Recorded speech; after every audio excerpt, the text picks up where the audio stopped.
Olá, turma, tudo bem? Agora nós vamos então para a correção do simulado 5 da turma top, tá? Do curso Lubio.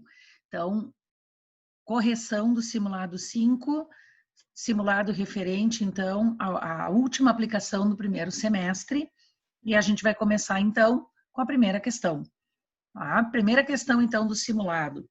Os alvéolos pulmonares são órgãos respiratórios responsáveis pelas trocas gasosas entre o alvéolo e o plasma sanguíneo. Obrigatoriamente é importante a gente saber que as trocas gasosas, oxigênio e gás carbônico, se dão por difusão simples.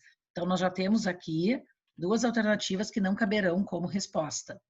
O intestino delgado apresenta 3 porções funcionais. Agora, na entrada do livro 2, a gente vai estudar fisiologia humana e vai perceber as 3 porções, ou muitas vezes o autor fala tem 2 porções, que é a região do duodeno, a região do jejunum e a região do íleo.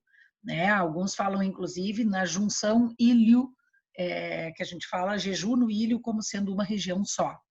Mas o importante é saber que os nutrientes chegam ali, obedecendo, então, o gradiente de concentração, que através de permeases das membranas, que são as enzimas da difusão facilitada, conseguem, então, passar da cavidade intestinal para a corrente sanguínea.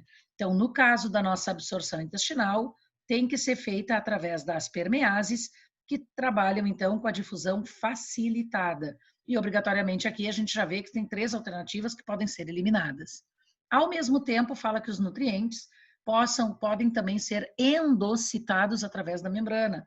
E a gente também vai relembrar que, através das microvilosidades, nós vamos ter o englobamento de partículas sólidas em meio líquido, que a gente costuma chamar de absorção ou, enfim, englobamento de partículas líquidas, representando para nós, então, a alternativa Equador. Então, uma questão considerada fácil dentro dos padrões de seletividade de membrana. A difusão simples dos gases, já que os gases são moléculas bastante pequenas e não carregadas, então a gente sempre fala na passagem livre delas pela membrana. Já as substâncias maiores, como a glicose, os aminoácidos, o glicerol, outras formas lipídicas, passando então através da facilitada pelas permeases, e claro, o transporte não seletivo do tipo pinocitose, fazendo parte então da absorção intestinal, coadjuvante ou até mesmo um protagonista da absorção intestinal. Na questão 2, a gente já começa a observar a cobrança, um pouco também a referência das membranas, mas a cobrança já de organelas. Então, eu coloquei os 3 itens e lá vamos nós, né? O complexo de Golgi está relacionado a secreções celulares, tais como suor, que pode ser uma secreção e uma excreção, dependendo do texto, o sebo, que pode também ser relacionado a uma secreção ou excreção, mas as fezes não. As fezes são sempre excreções. O que leva, então, o primeiro item a ser eliminado da nossa possibilidade de resposta. As endocitoses, aí vamos pensar na fagocitose e na pinocitose, ocorrem com auxílio do citoesqueleto, que é bem verdade. A gente tem que lembrar que uma célula, para fazer fagocitose, ela precisa emitir pseudópodes. E para fazer fagocitose, ela tem que produzir canais pinocitários. Então, nós temos que lembrar que os microfilamentos de actina, vou colocar aqui ó, como MF de actina, do citoesqueleto assessoram essa função. Sendo um bom exemplo, né, o movimento ameboide, então, dos fagócitos. Item 2 tem que fazer parte da nossa resposta. Então, bem construção simulando a URGS, que muitas vezes ela faz isso conosco na prova. Eu tenho certeza que o 2 é verdadeiro. Bom, e aí eu vou ter que optar agora se é apenas a 2 ou a 2 e a 3. Essa é uma construção ali que a gente vê também nas provas de vestibular, com a prova da URGS, tá? O citoesqueleto é uma organela destituída de membrana, ó, responsável pela sustentação do citoplasma eucarioto. Até aqui tá tudo perfeito. Sendo formado por quem? Não tem colágeno, mas tem microfilamentos de actina, tem microtúbulos de tubulina, e ainda eu vou me lembrar que ele será constituído pelos filamentos intermediários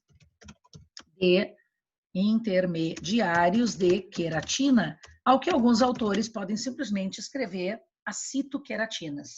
Então, bem verdadeiro, a gente vai ter aí a relação dessa formação citoesqueletal. Como eu citei colágeno no item, obrigatoriamente o item 3 também está fora da resposta correta e Brasil, então, a correção da questão de número 2. Questão de número 3. Questão de número 3, ela vai falar sobre organelas que executam metabolismo energético, que a gente também costuma chamar de bioenergética. Bom, o que diz no primeiro item, né? Com relação ao processo metabólico da fotossíntese e da respiração, seguimos aí as 3 proposições.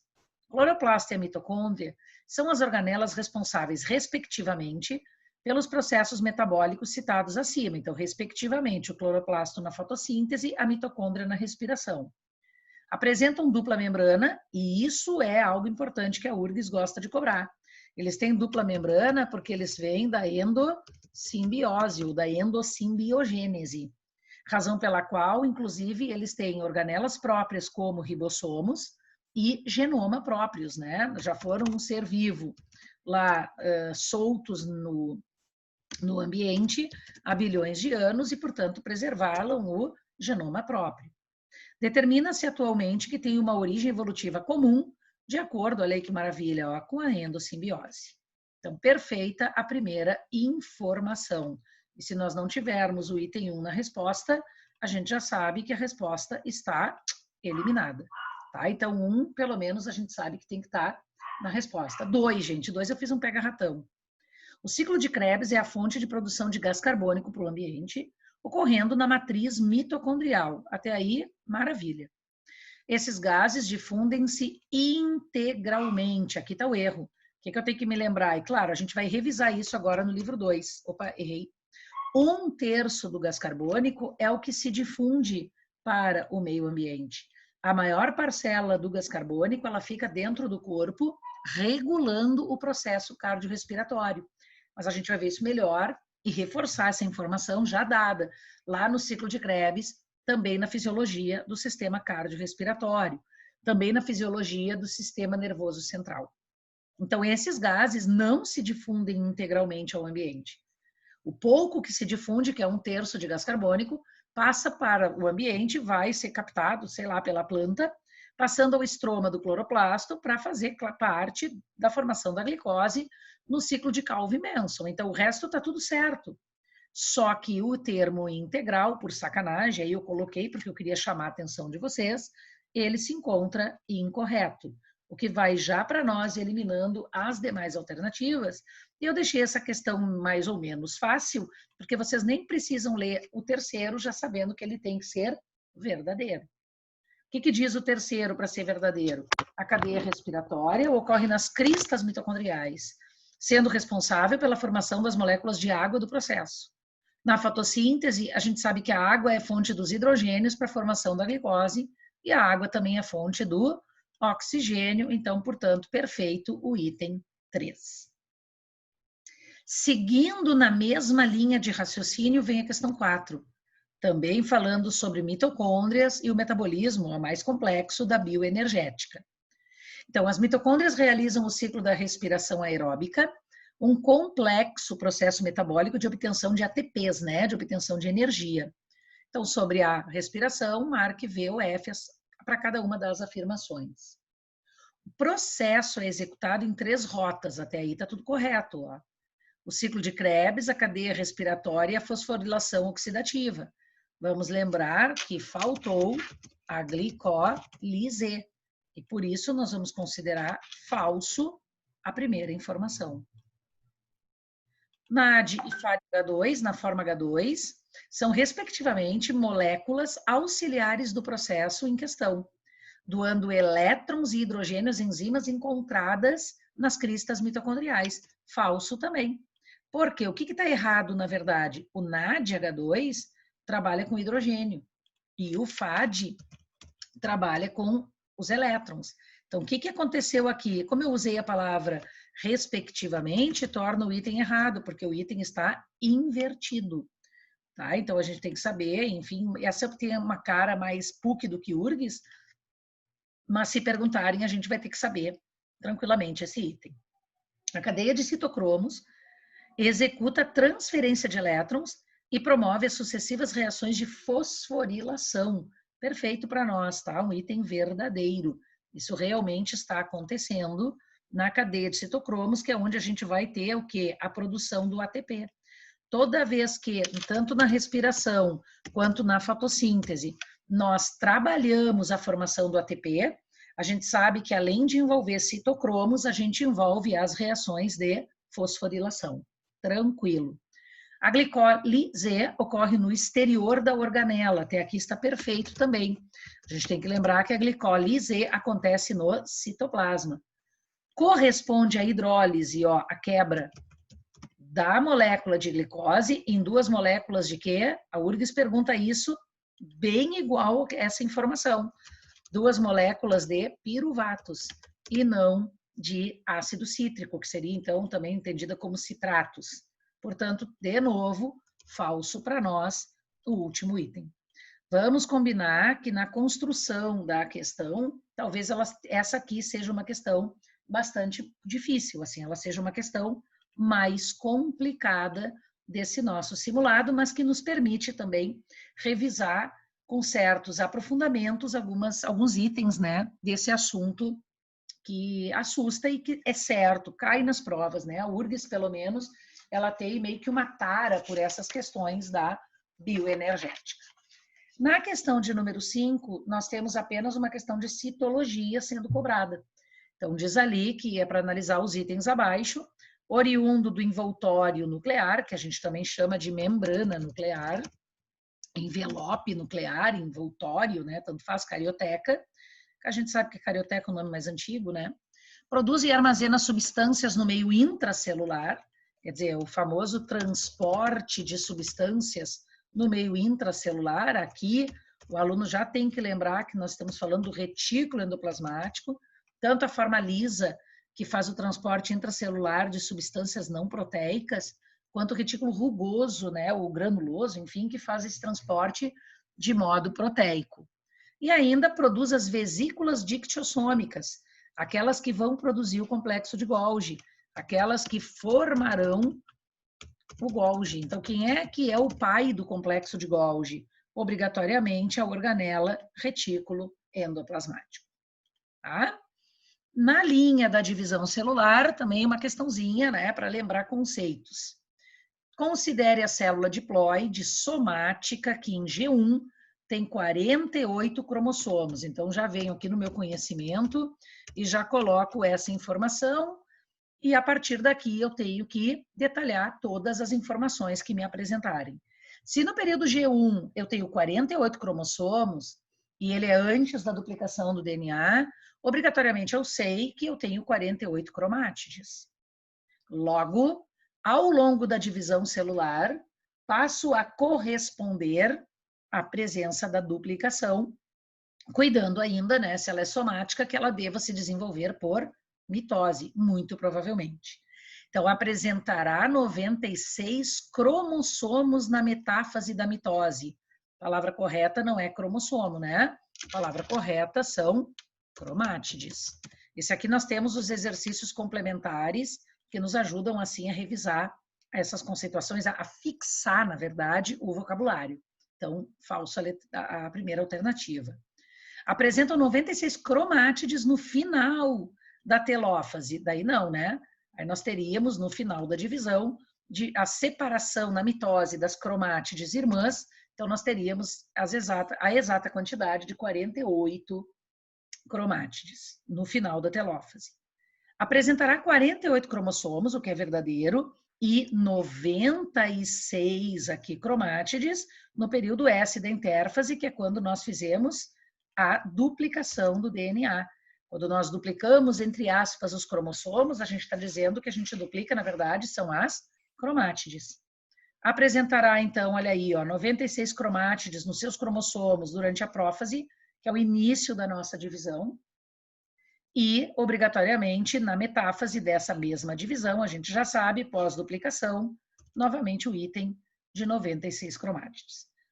Acho que, diante da aula que se apresentou, da divisão celular, os conceitos prévios que a gente falou, exercícios do livro, vocabulário, construção feita em aula, e os exercícios complementares não é para vocês acharem difícil esse tipo de questão, tá? É para a gente tirar de letra esse tipo de questão, porque ele vai trabalhar só a questão do somatório aí dos nossos cromossomos e cromátides.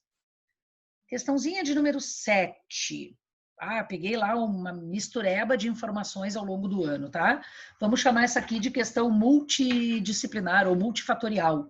São várias coisas relacionadas, claro, ao ácido nucleico, mas que eu fui chamando também alguns aspectos bioquímicos aqui, para tendo a oportunidade de revisar informações com vocês. Os aminoácidos são unidades formadoras dos polipeptídeos, né? Que seria o anterior às nossas proteínas. Aminoácidos sendo transportados no RNA transportador até os ribossomos, no processo de tradução do código genético. Perfeito.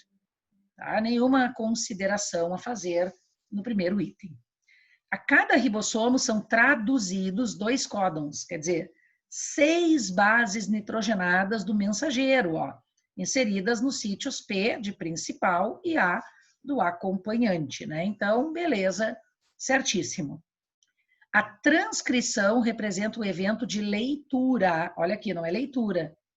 Bom, vou cortar aqui, tá? Para corrigir o evento e não a ação, né? Quem faz a leitura é o processo conhecido como tradução, lá no interior dos nossos ribossomos. Então, a tradução representa o processo de leitura dos códons em cada uma das subunidades em uma das subunidades do ribossomo, que a gente geralmente chama de subunidade alfa, né? A nossa subunidade menor, que é onde está o nosso mensageiro. Envolve as enzimas RNA polimerase e transcriptase, daí não mesmo, né? Aí é o evento de transcrição, que é quando nós começamos a produzir, a partir do DNA, o RNA mensageiro. Então, tem uma mistureba de informações, aí a representação da leitura dos códons no ribossomo, misturado com as enzimas do DNA que vão produzir o RNA mensageiro. Então, é falso, de qualquer maneira, o terceiro item. A replicação do DNA, olha aí, gente, eu chamei de replicação no simulado. É a mesma coisa que a duplicação do DNA, envolve a enzima DNA polimerase e desoxirribonucleotídeos. Até aqui tudo perfeito. Estes se acham compostos pela pentose, desoxirribose, que está certo, fosfato, que está certo, e vou ler lá em cima aqui no meu papel, e as bases nitrogenadas, adenina, uracila, já está errado o item, Então aqui está errado, por quê? Porque uracila não existe no DNA. No DNA, tu terias que ter os desoxirribonucleotídeos com a timina. A uracila seria do RNA, mas claro, teríamos a guanina e a citosina. Verdadeiro dizer que a ligação das bases é feita através das ligações de hidrogênio, que algumas provas podem chamar de pontes de hidrogênio, sempre uma base púrica ligada a uma base pirimídica, a gente só não vai ter isso no caso de mutação, pode ou não ter, né, em caso de mutação. E olha aí, a duplicação do DNA pressupõe a divisão celular, por isso que ela acontece no período S, né, da intérfase, ao passo que a transcrição pré-determina a manutenção da intérfase. Então, já é um conceito um pouco mais complicado dentro dos padrões de prova, mas que eu acho que vocês conseguem tirar de letra. E a gente tem, então, como verdadeiro o item de número, perdão, o item letra D, nada de número, né? O item letra D, Dinamarca. Tá? Só conferindo aqui, VV, FF, VV. De novo, divisão celular. Voltando aqui a divisão celular, mitose e meiose. Nós sabemos que a mitose é uma divisão equacional, enquanto a nossa meiose é uma divisão reducional. Baseado nisso, a gente tem que lembrar quais são os eventos que levam à equação e levam à redução. Então, tem a ver com a anáfase, estar separando cromátides irmãs, se ela for equacional, ou cromossomos homólogos, se ela for reducional. Então, ambas apresentam uma fase equacional, isso é verdade, né? A mitose toda equacional, e a meiose 2 também é equacional, na qual seria mantido o número de cromossomos, reduzindo apenas o número de cromátides. Até aí não vejo erro algum. No entanto, eu explico que isso acontece graças à separação dos homólogos, o que é um absurdo, né? Temos a representação de uma divisão ser aqui equacional, quando nós trabalhamos a separação das cromátides irmãs. Então, só botando aqui no primeiro, que vai nos ajudar depois com toda a questão a partir daqui. A meiose 2 é semelhante à mitose, o que é uma verdade, pois produz, ao final do seu processamento, duas células filhas com a metade do número de cromátides, não cromossomos, né? Isso seria absurdo. É igual o número cromossômico ou metade, a partir da separação das irmãs, das cromátides. Tanto faz a gente cortar o metade ou cortar cromossomos, sabendo como justificar. Aí fala, uma vez que separa cromossomos homólogos. Não existe separação de cromossomo homólogo de uma divisão equacional. Ambas apresentam uma fase equacional, na qual é mantido o número de cromossomos, reduzido cromátides, uma vez que ocorre, bingo, separação das cromátides irmãs. A meiose tem duas fases, a primeira é reducional e a segunda equacional, inverti aqui. Ainda falei que na equacional separamos os homólogos e na reducional as irmãs. Está tudo errado e tudo invertido. Espero que ninguém tenha marcado Dinamarca, pelo amor de Deus. Já a mitose tem duas fases, está tudo errado, né? A mitose é só uma, mas se eu escrevesse meiose estaria correto, dizendo que a primeira é reducional, e a segunda equacional. Se for verdadeiro, se fosse meiose, a primeira teria a separação dos homólogos, a segunda a separação das irmãs. Então, se eu trocasse isso por meiose, o termo mitose por meiose tornaria equador correto. Na sequência, questãozinha de número 9. Voltamos agora, então começamos, quer dizer, a apresentar a embriologia. Teve gente que fez plantão por causa dessas questões aí de embriologia, né? Então, os estágios embrionários representam o zigoto. Gente, vamos lembrar que o embrião é um organismo multicelular, cuja primeira etapa é a mórula. Então, o zigoto não faz parte do estágio embrionário. O zigoto é apenas o resultado de uma fecundação. Ele é um unicelular. Então, a gente sabe que ele é o produto da nossa fecundação. Claro que ele é a base para a formação de um novo ser. É nele que nós vamos ter o desenvolvimento das nossas clivagens, mas ele não caracteriza estágio embrionário. Tanto que a gente diz que o primeiro estágio embrionário chama-se mórula. Se o primeiro estágio embrionário é a mórula, logo está fora o nosso zigoto. Tá? Então, o número aí, a alternativa, né, que tem o número 1, já vamos eliminando da possibilidade de respostas. Os ovos são classificados em diferentes tipos devido à quantidade e disposição do vitelo. E aí a gente sempre, para não errar, coloca aquelas nossas estratégias, né? Um ovo oligolécito, se o animal é vivíparo ou se a larva é muito simples, anatomicamente. Ou então heterolécito, se a larva é mais complexa, anatomicamente. E nós passamos a ter o ovo telolécito para qualquer animal vertebrado que não tenha, ou invertebrado, né? Mas que não tenha larvas. E os artrópodes com aquela história do centrolécito. Então, sempre é ali a estratégia do animal com o tipo de ovo que ele vai representar. Os anexos presentes nos mamíferos são todos os presentes, claro, sendo que a gente sempre fala, toma cuidado com a vesícula vitelínica e com o alantoide, porque eles são reduzidos. Eles são vestigiais, mas eles estão presentes no desenvolvimento do animal. Portanto, Dinamarca, a resposta correta. Considerando seus conhecimentos de biologia, tá aí mais uma questão genérica, tá? Seres autótrofos são capazes de sobreviver em meio suplementado necessariamente, olha aqui, ó. Tem que ter água, minerais, gás carbônico, metano, claro que não, né? Primeiro porque metano é molécula orgânica. E necessariamente o que tem que ter para um ser autótrofo de se desenvolver é matéria inorgânica. Então, quando a gente coloca metano como necessidade ampla, tornamos errada já a nossa informação. Ao mesmo tempo, né, não tem que ter necessariamente gás carbônico, ou necessariamente esse tipo de gás, porque, enfim, ele pode sobreviver de água, minerais e oxigênio, e não necessariamente o desenvolvimento, então, do gás carbônico. Falso esse primeiro item. Então, vamos aqui na alternativa brincar. Ó. Opa, tá tudo de... Esqueci de mudar o color. Gosto de fazer de vermelho para chamar nossa atenção. Então, aqui e ali, trocando de cor. Tá? Então, o primeiro item é falso.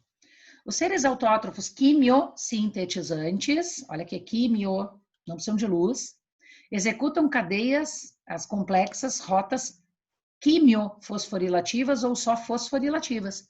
Elas não precisam ser fosforilativas. Quem faz as fotofosforilações são fotossíntese. Portanto, o item 2 também caiu fora. Sabendo metade da questão, tu já sabe que a resposta tem que ser Dinamarca, tá? Se eu não me engano, eu fiz uma errata nessa questão. Eu pedi para que vocês consertassem aí ela, se eu não me engano, no item 4, tá? Onde lê-se aeróbico é para ler anaeróbico, senão não tem alternativa, senão não tem resposta correta, né? Digamos que uma gafezinha na construção eu tenha cometido. Então, aqui, ó, esse item aqui era para trocar por anaeróbico. Então, isso foi lá na errata. Claro, quem não viu isso pode ter cometido também algum engano na questão. Então, só cuida isso. Tá? Vamos ver. Os heterotróficos anaeróbicos são atualmente representados por seres fermentativos, tá certo? Muitos anaeróbicos heterotróficos, eles são fermentativos, como, por exemplo, fungos e alguns fungos, né? E algumas bactérias. Agora, verme realmente está fora. Por isso, o item 3 também é cortado da possibilidade das nossas respostas. Tá? E aí sobra 4 como resposta correta. Só que para 4 ser correta, a mitocôndria e o cloroplasto são peças celulares capazes do metabolismo energético.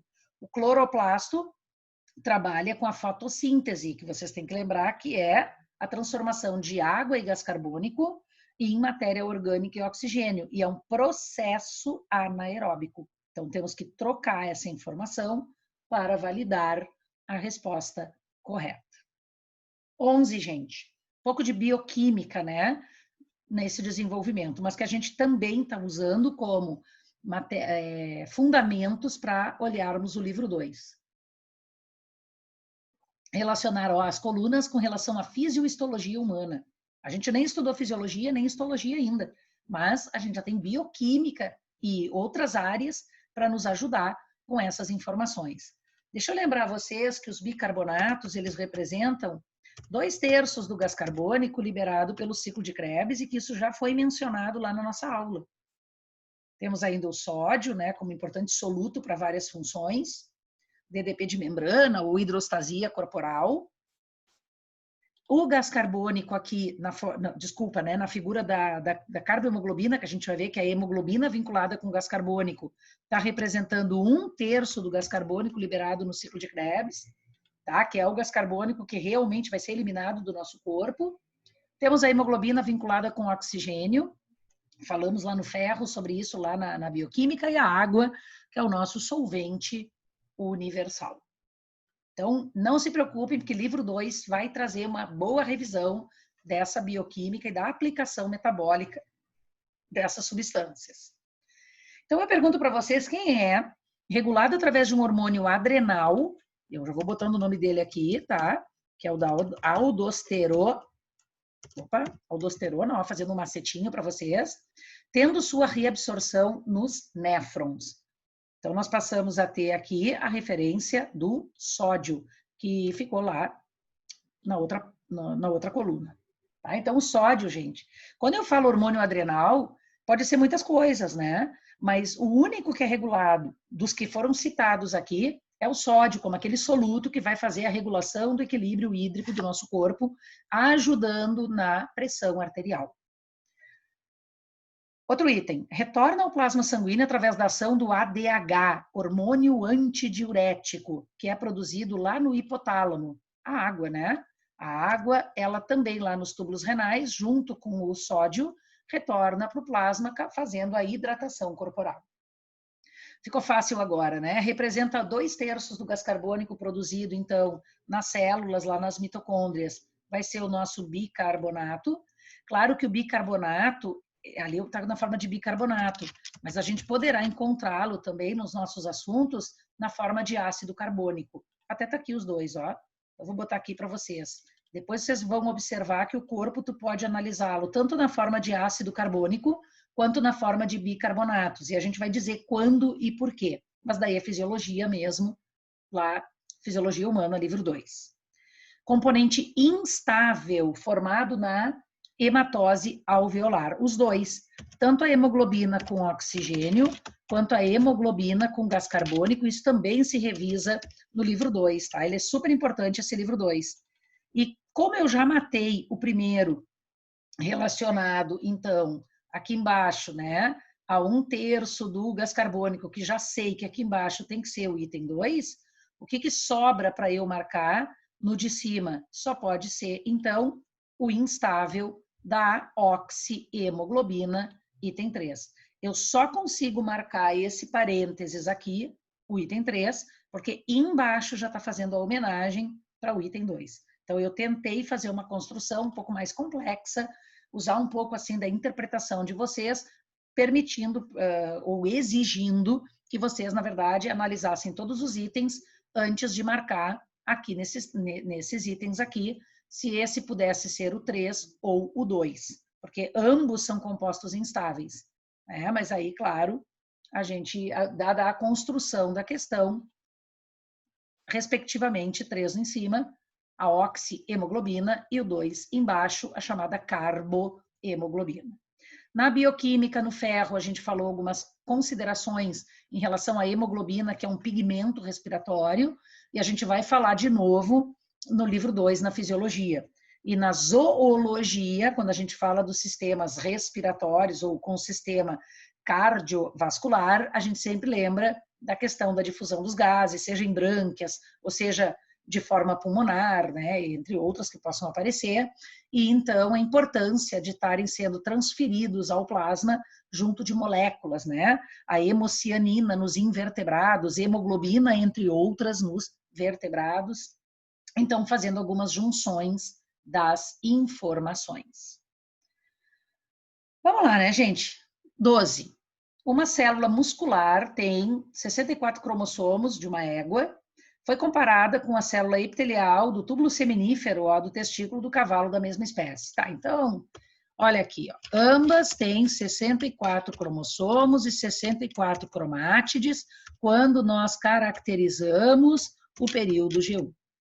E a partir daqui, a gente tem que lembrar a linha muscular, que é uma linha somática, e a do epitélio, que ela também é somática, mas que quando, por ser do epitélio, do túbulo seminífero, além de multiplicar-se por mitose somática que é, ela pode entrar em meiose para gerar a célula germinativa, quando ela passa por aquele processo de maturação. Então, é importante a gente saber que ambas são diploides, ambas têm 64 cromossomos, mas se dividem por meiose, aí não, só a célula epitelial, né? E só a epitelial quando começar a viver o período de maturação. Ambas são diploides, sendo que a célula muscular em G1 apresentará, não pode ser 128 cromátides, né? Ela vai apresentar, tá ali em cima, ó, 64 cromátides no período G1. Deixa eu só diminuir aqui um pouquinho. E a epitelial vai apresentar 64 cromátides. Claro, daí sim, na mesma fase. Letra C. As duas estruturas são diploides, se renovam, olha aí, ó, que legal, se renovam por mitose, afinal de contas, elas são somáticas. Na metáfase de ambas, nós são observadas 64 cromossomos duplicados, com 128 cromátides. Vamos ver o que está errado na D, então. No início, as duas são diploides, mas a célula epitelial se torna haploide ao final da meiose, o que está corretíssimo. Com a metade dos cromossomos. No entanto, com 1/4 das cromátides. Quando entra em divisão celular, a célula que entra em divisão celular, ela entra em divisão celular em que situação? 64 cromossomos, 128 cromátides. Depois de terminar a divisão celular, como é que ela está? Com 32 cromossomos e 32 cromátides. Então, tu tem 1/4 das cromátides de quando iniciou o processo em referência à prófase. A prófase é o início da divisão. Isso aqui é um pega-ratão, né? A célula muscular tem 64 cromossomos em todas as fases da divisão, certíssimo. E a epitelial tem 64 cromossomos no G1. Olha aqui, ó, 128 cromossomos. Aí já deu problema, né? E ela termina, ó, com 32 cromossomos, o que seria válido afirmar. De novo, vou lembrar, né? Acredito que a parte de divisão, a gente, com essas informações, consiga entender bem e clarear bem. Não vejo vocês errando isso nem no Enem, nem na URGS, onde as questões vêm com bastante inteligência. Com relação ao estudo da biologia molecular, olha como eu sou peituda, né? Porque eu não dei ainda biologia molecular. Está no livro 2, final do livro 2. No entanto, a gente já tem ferramentas conceituais, cognitivas, para entender o que eu estou dizendo aqui. Porque a biologia molecular vai se dedicar a técnicas de modificação do DNA. Mas a gente já teve uma palhinha disso ao falar de mecanismos genômicos junto aos ácidos nucleicos. Então, eu trouxe aqui para vocês no simulado. Número 1, tá? O códon de iniciação da tradução é sempre A ou G. E é determinado por uma sequência eucromatínica, quer dizer, ativada no genoma do DNA de forma TAC. Só que mais para que vocês, ao analisar a questão, ao acertar a questão, revisem informações que, teoricamente, as provas dizem que vocês não precisam decorar, mas tem muita prova que cobra isso. Né? Então, até a URGS muitas vezes vacila e cobra essas curiosidades. Então, a gente não custa já levar pronto na nossa caixolinha, né, isso para a prova. 2. O genoma nuclear é formado por sequências de DNA, olha aí, ó, chamadas de introns e exons. Cuidado, não é ativo e inativo. Ambas podem estar na eucromatina ativa e ambas podem estar na heterocromatina inativa. O que a gente está falando aqui são sequências não codificantes a primeira, codificantes a segunda. Não confundam isso na hora da prova. Tem a capacidade de produzir proteínas, codifica exon, ou não tem esta capacidade, sendo introns. Ambos podem estar ativos em eucromatina ou inativos em heterocromatina. Os DNTPs, né, gente? Os desoxirribonucleotídeos, ó, codificantes, então os exons. Claro que serão transcritos em RNA mensageiro, olha aí, ó, ribonucleotídeos, formando o mensageiro. Que interessante, fiz todas as alternativas corretas. Olha que eu não costumo fazer todas corretas, né? Mas como isso existe no vestibular, eu também tenho que fazer simulações nesse sentido. 14, amores. A figura abaixo esquematiza parte da região pélvica da mulher. Ó, isso aqui nós vamos revisar também no livro 2, né? Mas algumas considerações a gente já fez no nosso material. O que eu citei como importante lá embaixo? Ó? O item 1, o item 2 e o item 4. Quem é 1, 2 e 4, respectivamente? Deixa eu escrever aqui para vocês. O 1 é a tuba uterina. O 2 é o ovário. Olha que está invertido no desenho desses sacanas, né? Peguei uma figura anatômica de anatomia, onde estão invertidas. Deixa eu ver se eu faço assim, ó, essas informações. Deixa eu ver se eu consigo botar no mesmo. Se ficar ruim, eu tiro. Deu, até que deu, né? E o 4, que vocês até podem ver que está na forma de um U, é o útero. Quero que vocês enxerguem o útero. O útero parece um U invertido. Nós vamos falar no livro 2 do sistema genital, tanto masculino quanto feminino. Aí nós vamos revisar bem também essas informações. Amores, o que acontece respectivamente no 1? Posso dizer que na tuba uterina aconteceu a ovocitação? Até posso, porque tem entre ovário e tuba, né? Cariogamia pode acontecer no ovário? Não. Embriogênese pode acontecer no útero? Pode, a embriogênese final, né? A gastrulação, por exemplo. Tuba uterina, posso ter gametogênese? Posso. É a meiose 2, é a meiose 2 que produz o nosso óvulo. Lembra da mulher, né? A mulher não produz o óvulo.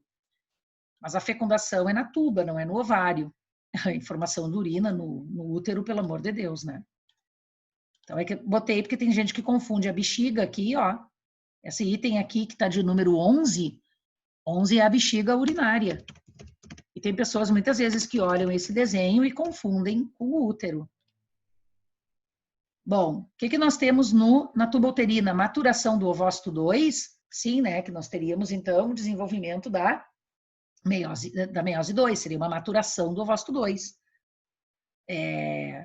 Opa, desculpa. Não. Maturação do ovócito 2 é a meiose 1, desculpa. Olha que bobagem que eu falei. Quando a gente faz a meiose 2, a gente pode estar falando da maturação, né?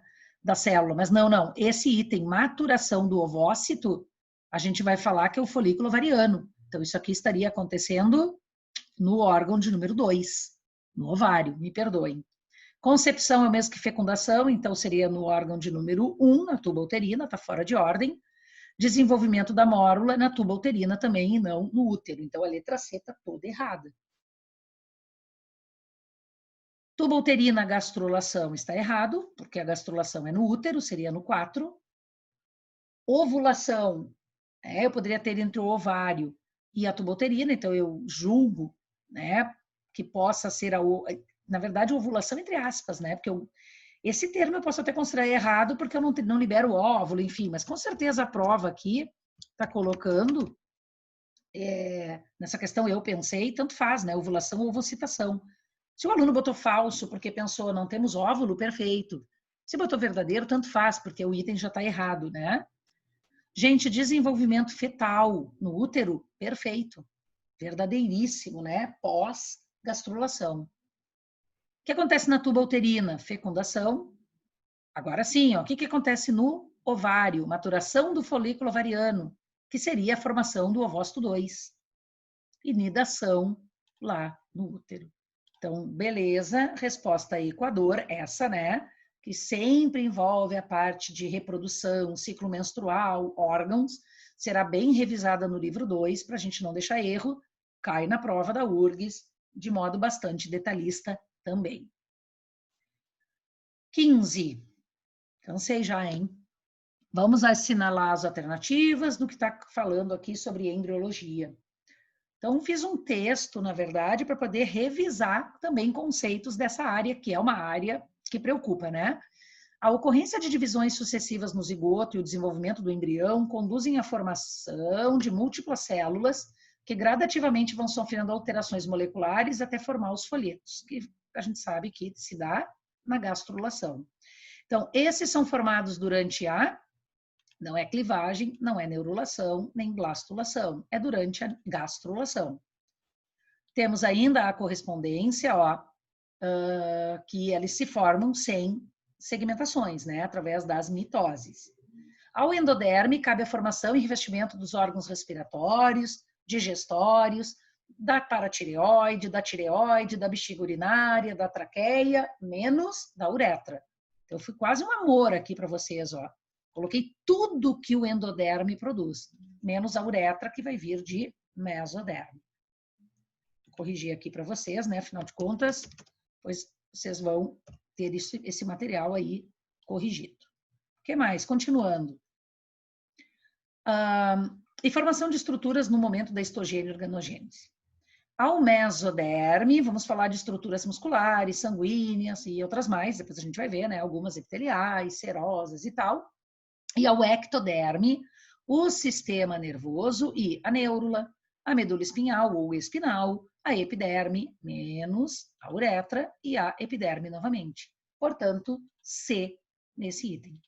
Onde eu tentei complicar, quem fez prova da URGS está vendo que a URGS faz igual. Tentei complicar nas estruturas, colocando o máximo das alternativas que sejam compatíveis com esse desenvolvimento. Uretra faz parte do sistema urogenital do homem ou simplesmente urinário na mulher. E como todo sistema urogenital, todo ele amplamente vem dentro do mesoderme, com exceção do epitélio de transição. Aqui, quando eu li bexiga urinária, a gente está pensando em endoderme no epitélio de transição, tá? Porque se eu falar bexiga urinária enquanto musculatura da bexiga urinária, aí vai ser mesoderme. Quase no fim, queridos. O bloco superior apresenta 3 organelas celulares e o inferior, então, as características. Peroxissomo, glioxissomo e retículo liso. Isso aqui é uma pedra no sapato dos alunos quando cai. Então, o que eu fiz aqui para vocês? Eu trouxe organelas de detoxicação, que parece que foram redescobertas aí por algumas provas, né? Então, quem é que atua como na remoção de substâncias tóxicas, como esteroides excedentes? Retículo liso. Transforma lipídios da seiva bruta, ó, em carboidratos. Isso só nas plantas acontece e é o nosso glioxissoma. Isso aqui quase não cai, tá? Só cai quem for fazer prova fora do estado, talvez encontre os glioxissomos.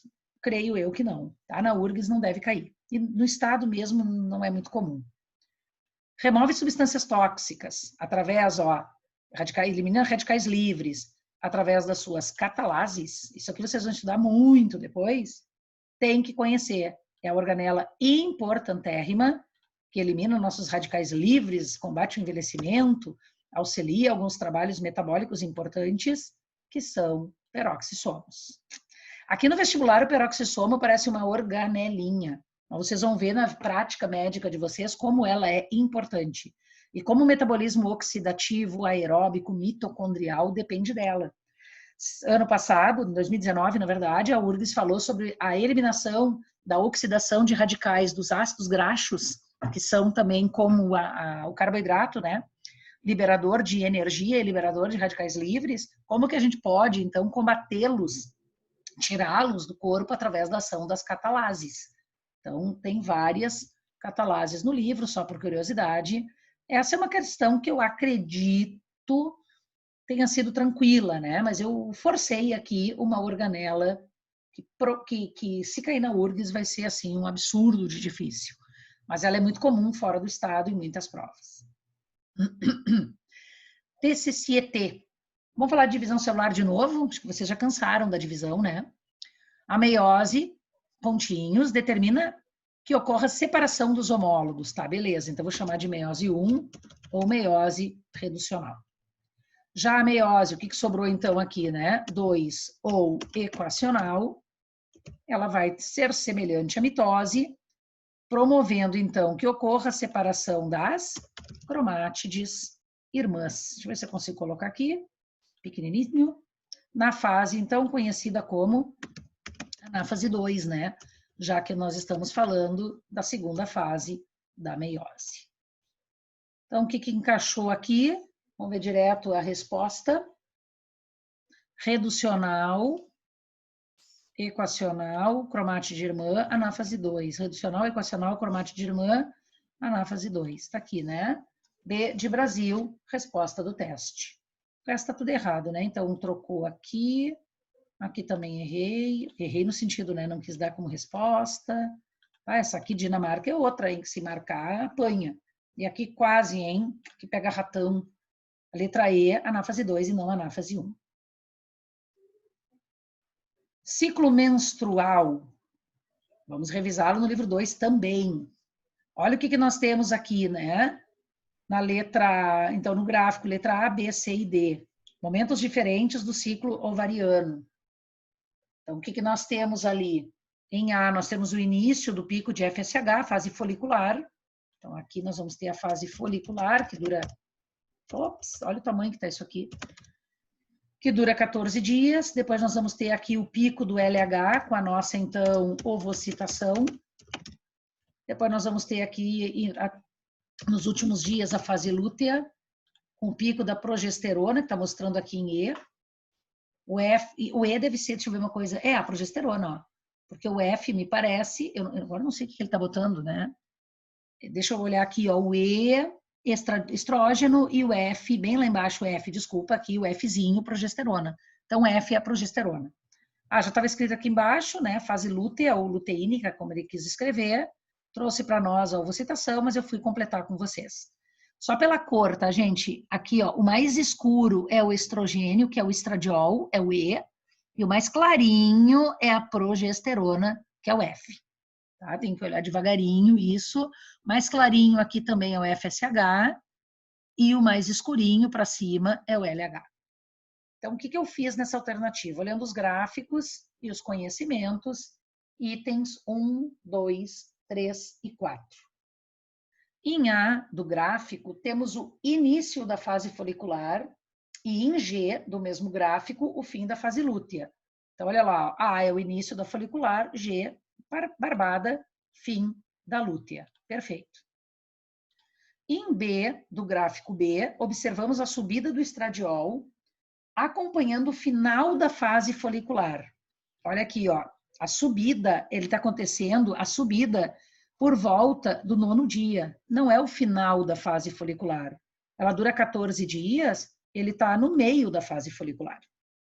E ainda temos momento em que o folículo de Graaf já se encontra maduro, ele ainda não está maduro. Ele vai se encontrar maduro ao 14º dia.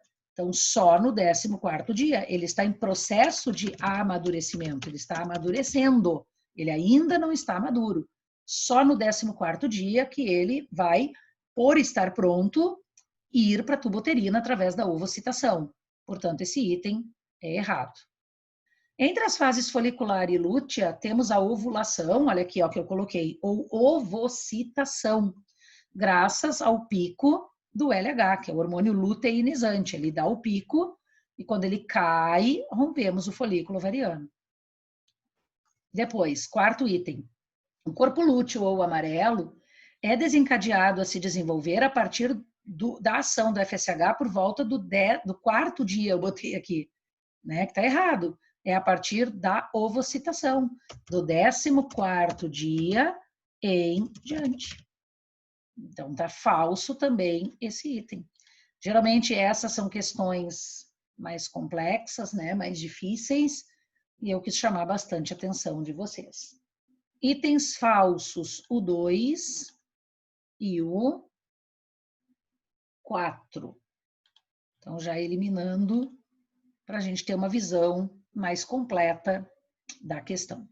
O 2 ali embaixo, esqueci de cortar. Então, se eu soubesse que o 2 estava errado, eu já eliminava 3 alternativas, tendo que chegar ao último item por exigência da questão, para conseguir saber se é C ou E, né? Então, uma questão assim, geralmente é considerada, dado o assunto e dada a construção, uma questão difícil. 19. O que nós temos 19?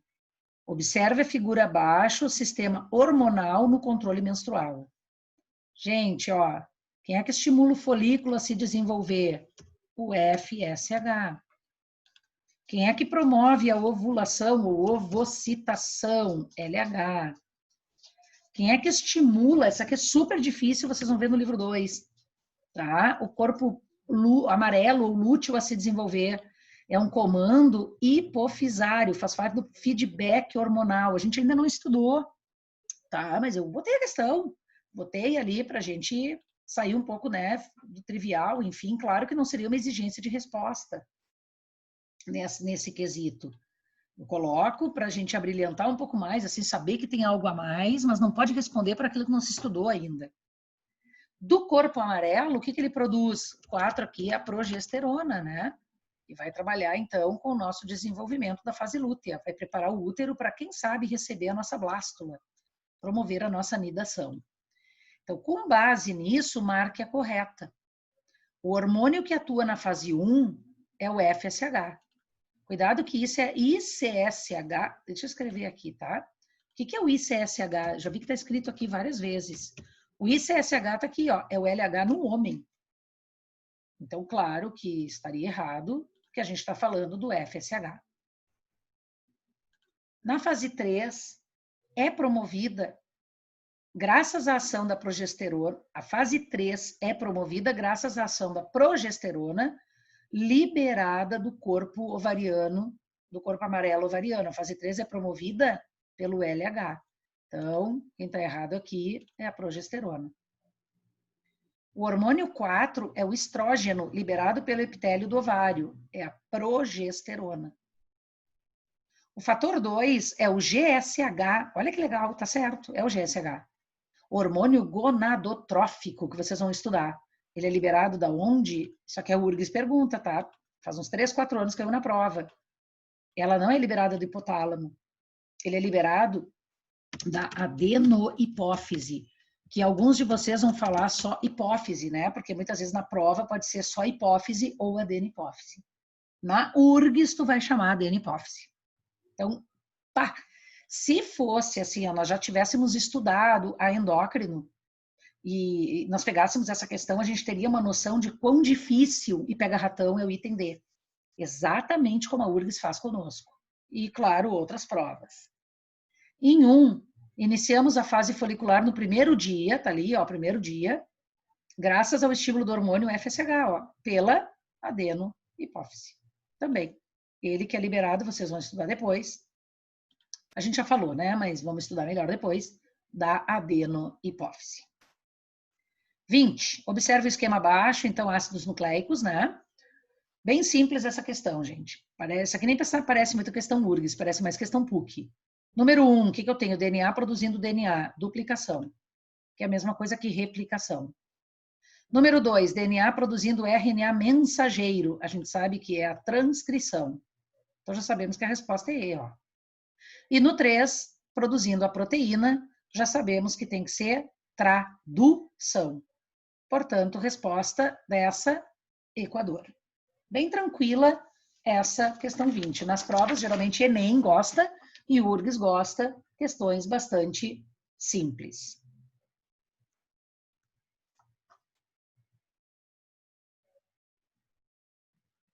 O que eu tenho mais aqui para nós considerarmos? Questão 21. Se um filamento de nucleotídeo, ó, de polinucleotídeo de 144 unidades, encontrarmos 56 adeninas, isso significa dizer o quê?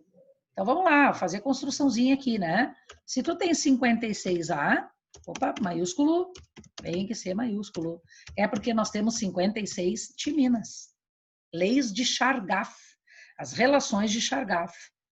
Obrigatoriamente, isso me leva a considerar que para formar 144, se eu já tenho aqui 112, está me faltando exatamente 32.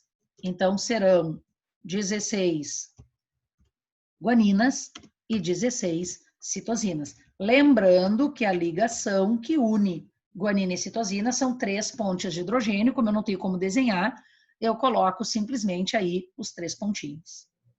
Então, baseado nisso, o que nós temos? Significa que vamos encontrar 56 guaninas? Pois A e G são púricas? Não, são 16, né? 16 bases nitrogenadas citosinas nos nucleotídeos? Resposta. 32 C e G seria o total, né? Não 32 para cada. 144 códons é verdadeiro, né? Se nós temos 144 unidades, é porque tu tem 144 bases no gen, e isso vai te determinar, provavelmente, lá no filamento de RNA, 144 bases... Opa, olha, é o horário, não sou eu. Peraí, olha aqui, ó, 144 códons, nada, 144 bases nitrogenadas. Divide isso por 3, serão 48 códons. Tá, então, 144 bases. 144 nucleotídeos eu posso considerar, mas não códons, né?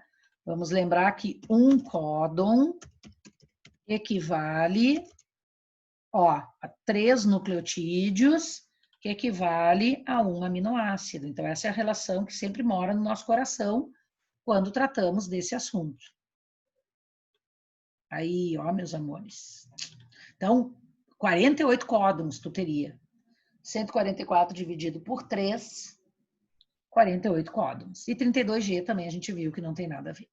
Tá bom? Então, tudo ali, os errinhos. Vou deixar assim de verdinho e vamos para o óvulo novamente. Observe o esquema da fecundação. É correto afirmar que... O que nós temos? Agora tem que interpretar. Em A temos um núcleo diploide do zigoto, após o processo da monospermia, né? Por favor, e não poliespermia. Nós não temos desenvolvimento poliespérmico. A reação cortical do óvulo evita isso aqui. Em B, temos o início da reação acrossômica. Acrossômica e não cortical, promovida pelo espermatozoide. Então, beleza, erro aqui. C, lá o C, cone de fertilização. C, a formação do cone de fertilização com a despolarização da membrana vitelínica e efluxo de íons. O que nós temos? Não é da membrana vitelínica, é da membrana do óvulo. Há uma separação da membrana vitelínica com a membrana do óvulo, através do efluxo de cálcio. Mas quem despolariza é a membrana do gameta, né? Não a membrana que guarda o alimento. D, gente, o pronúcleo masculino, tá lá ele, azulzinho, atinge o citoplasma do óvulo graças ao cone de fertilização. Perfeito. Tu tens que te lembrar que aqui nós temos um aumento do metabolismo oxidativo, um aumento da atividade mitocondrial, também dos retículos. Esses núcleos crescem quando chegam aqui. Então, umas curiosidades importantes que pode ser cair na prova. E, gente, olha só, folículo ovariano e zona pelúcida. Não existe nada disso aqui, né? O folículo ovariano está lá no processo de ovocitação. Antepenúltima da nossa correção. Completando as lacunas. Onde ocorre a fecundação? Na tuba uterina, né? Então, tuba uterina aqui. Deixa eu só tirar isso aqui que ficou da outra referência ali. Tuba uterina. Ocorre a fecundação e marca o encontro do espermatozoide. Bem simples, né? O gameta masculino, chamado espermatozoide, com o ovócito, então início, né, com o ovócito 2, durante o período fértil da mulher. Então, barbadinha, fecundação, tuba, espermatozoide. Mesma coisa que o oviduto, mas não é o encontro do espermatócito. É tuba uterina, mas não é espermatócito 2, olha aí. Não é no útero, nem no colo uterino. Então, tem algumas informações que ficam bem erradas. 24, duas bem rápidas para a gente terminar a correção. E eu fui um pouquinho mais ágil, até para acelerar, para ficar mais dinâmico, conforme vocês forem corrigindo aí o simulado. Podem ir parando e voltando, né? Mas para ficar mais dinâmico. Gente, a fase da nidação do embrião, lá da blástula, no endométrio, já está respondida, é a de blástula. Tá? A nidação é lá com aqueles trofoblastos, então é na fase da blástula. Quando deixa de ser blástula, inicia, claro, né? Depois de ser engolida pelo endométrio, inicia a gastrulação. As células trofoblásticas do embrião, além de sintetizarem e secretarem o hormônio HCG, o que faz o trofoblasto ainda? Produz os anexos embrionários. Produz o córion mais externo, o amnion de hidratação, o alantoide e a vesícula vitelínica. Se não for um mamífero vivíparo, o alantoide vai acumular excretas, o alantoide vai fazer trocas gasosas, a vesícula vitelínica vai fazer processo de nutrição. Se for mamífero vivíparo, eles estão presentes, mas estarão atrofiados no desenvolvimento embrionário desse animal. Espero, então, que tenha ficado bem a correção, bastante dinâmica, assim, para vocês poderem, né, também não perder muito tempo com ela. Vou entregar para vocês esse material em PDF, então, que eu já salvei. Esperem, então, né, novos exercícios complementares, agora em agosto, de zoologia, número 2, já tem o número 1, né, tem o número 2, 3, se eu não me engano, mais um simulado 6. É isso, uma boa noite, tchau, gente, até a próxima aula, bons estudos!